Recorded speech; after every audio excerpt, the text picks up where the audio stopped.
I still don't know whether or not there be an election.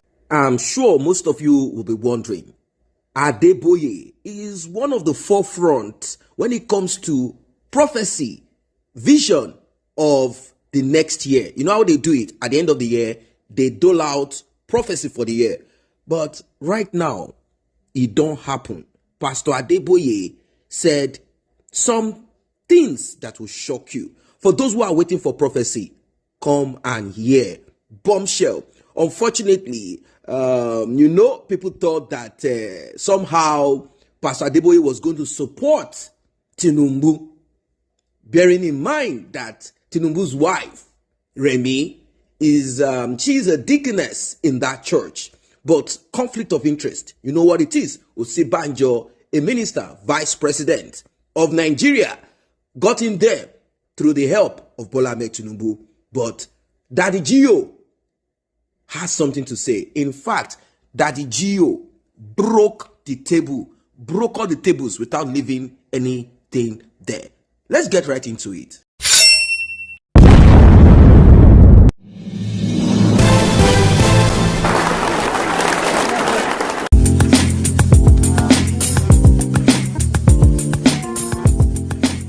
Now, people are beginning to become suspicious. They are like, is there something else? Is there something else in this? They said, is it because the Rccg Department of Politics that they created prior to the APC primary elections, they said, because things didn't work in the direction of Osibanjo, is that why Daddy Gio has decided to comment? As I had to speak about this. They are worried. For those who think it's a joke and it is not true, you see, we have a lot of people who attach themselves to Rccg for one reason or the other, probably to gain political, fame, luminosity. It's easier for them since they pay tithe there. If they want to occupy any political office, they just need to just show their tithe card, to show that they've been paying tithe and all of that. And that's it. Daddy Gio will lay hands on them. Now, Dele Momodu was part of the people who cried out when this talk of creating a separate department for politics in the church prior to APC primary in support of Osibanjo. He cried out, he said, look, man of God, you have to be neutral here. You cannot in any way begin to support one person. We are all members of this church. We all pay our tithes. We are all in this together. If this church begins to do this, then a lot will begin to happen. He was ready to go, and I'm sure that Daddy Gio got he got that message, and somehow he folded his hands to see if peradventure, if by chance Osibanjo will be able to win APC primary. How is Osibanjo going to win?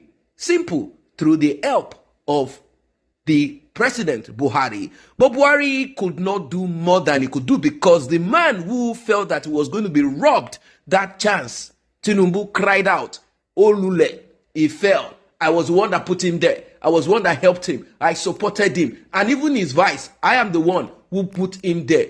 He has nothing about politics in the federal level. I was the one that gave him the ladder, and I did not just give him ladder, I gave him lift to make sure that he gets there."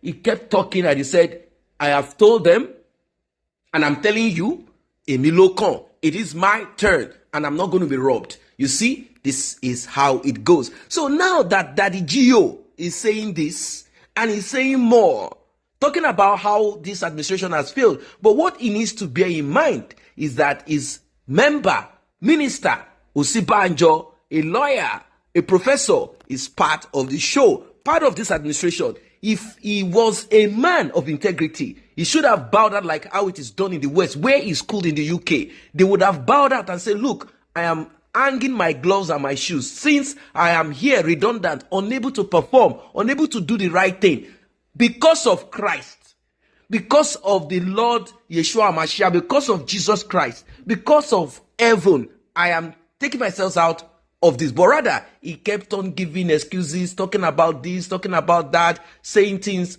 Well, Probably he was saying this because someone gave him that prophecy that you should be careful, you should be calm, weather the storm, because you'll be the president of Nigeria. Don't worry, just relax. And he kept mute. In the face of evil, he kept quiet. When NSAS broke, he kept quiet. When all of these things happened, he kept quiet. And we know what it is. So he eventually tried to be president of Nigeria. He tried to be APC flag bearer. But unfortunately, he didn't get there. And all of a sudden, the voice of Daddy Gio Adeboye became loud on the state of the nation. It became loud and clear that Nigeria, the oil they are stealing, who is this foreign country buying this fuel, buying this? Why hasn't he spoken all this while? Well, I wouldn't blame them. It's all about politics and you have to be very careful. You see, government can rubbish anybody. Although some might not agree to this, they might say, there is authority, there is power. Do you know maybe authority has left and power has left? You don't know when it came. So you will not know when it has left. Anyway, what I'm trying to say in essence is this. Is this a bad timing? Do you think if Bola Ahmed Tinubu becomes president of Nigeria, he has started listing all his enemies and he knows what to do to them?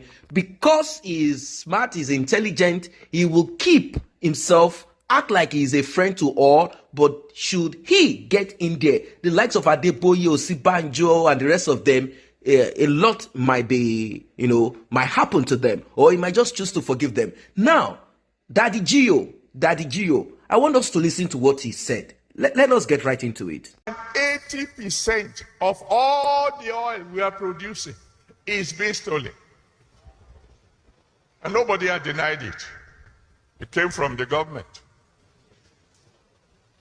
That leads me to several questions. Number one, who is the one stealing the oil? Number two, where is the money going to?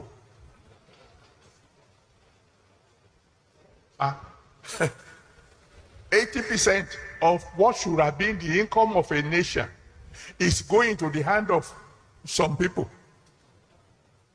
That's a lot of money, man. What do they want to do with the money? That's question number 3. Question number 4. Who are the foreign nations buying this stolen oil? Question number 5. How many of these nations of the world are your friends? So you can see the reason why I'm not thinking of 2023. Maybe that's why God has not spoken to me about that, because there is a lot to deal with now. As of now, as I'm standing before you, I still don't know whether or not there will be an election next year. Don't say that Pastor Adeboye said there will be no election next year. That's not what I said. What was it I said? Adeboye does not know yet. Put the word yet. How come you don't know? Because my father hasn't talked to me about it at all. The last time we had an election, he spoke to me about the election by June of the previous year. And this is April. So it's not late. But he hasn't told me yet. He might have told you, some of you are prophets. You are closer to him. But is there any one of you here who can raise your hand to heaven and say, without any doubt, there will be an election in 2023? If you can tell us, stand up and we will clap for a prophet. I don't know yet. Remember to put the word yes. as I was saying initially, you see, it is not politics that is the only problem. We also have religion as a big problem, because religion is also a tool to manipulate, to brainwash, and to deceive. If you have a pastor or a prophet or imam or any religious, top of this cadre of religious leaders, and they utter a word, there is this 100% possibility that their members will do exactly what their man of God is saying. Or what do you think? This is what it is. If your prophet or pastor says this and you believe that the voice of God has spoken, if he speaks somehow in the direction that will profit him because someone has given him that free airspace somewhere to park his aircraft free without tax, and it is affecting you as a citizen, you see, they work hand in hand. This is how it is. These things work hand in hand. We need to be very careful. Once church politics, you see them, shake hands together, move around each other, you should know that there is problem, because the church is supposed to speak out, speak against the evil of the land. Look at the Bible, look at the Quran. Let's look at the Bible, for example. We had prophets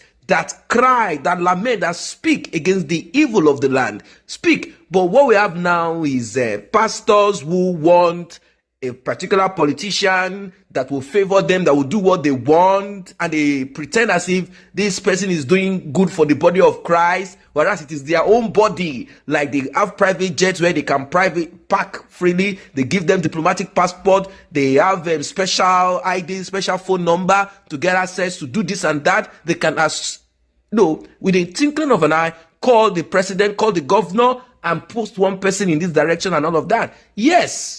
Some might say, what is wrong with that? Is because you have been corrupted in your mind. With this system, you can never have equality. That's it. You can never have equality. You always be living from one leg broken to the other one. That's the kind of life. So, I'm not saying what he's saying is not right, but we want to know the intent of what he's saying. Is it true to his heart? Or he just felt like, don't let me speak now. Let me hope that our own son, our own member, a Christian, will get in there, and let us see if things will work out the way it will work out. Then we don't need to speak. Then he will be doing the right thing. You see, I'm not saying that Osinbajo will not have performed excellently if he became president, but we don't know, because they said something. And what have they said? They said they don't know the spirit that gets inside of people when they get into Aso Rock. Before they get there, they want to do the right thing, but when they get in there, the spirit of destruction, the spirit to kill, steal, and destroy jumps in on them. That is what we've been hearing. Well, like many people, the solution that they've proffered, the solution that they've given to all of this is to just end Nigeria once and for all. And the truth is this, majority of the pastors in Nigeria will never talk about that. In fact, many of them don't see breakup of Nigeria as something profitable. They see it as something that will reduce their church, reduce and create a law. They like the structure as it is. Don't forget that none of them is going through hardship. When it comes to comfort, they have it. They have their personal security. They have just everything that you can think of. It's just you out there who have not gotten it that is lamented. What are your thoughts as regards this one? Let us know in the comment section. Don't forget to like and share this video. If you're new here, subscribe. If you're a returning subscriber, thanks for returning. Please like and share this video.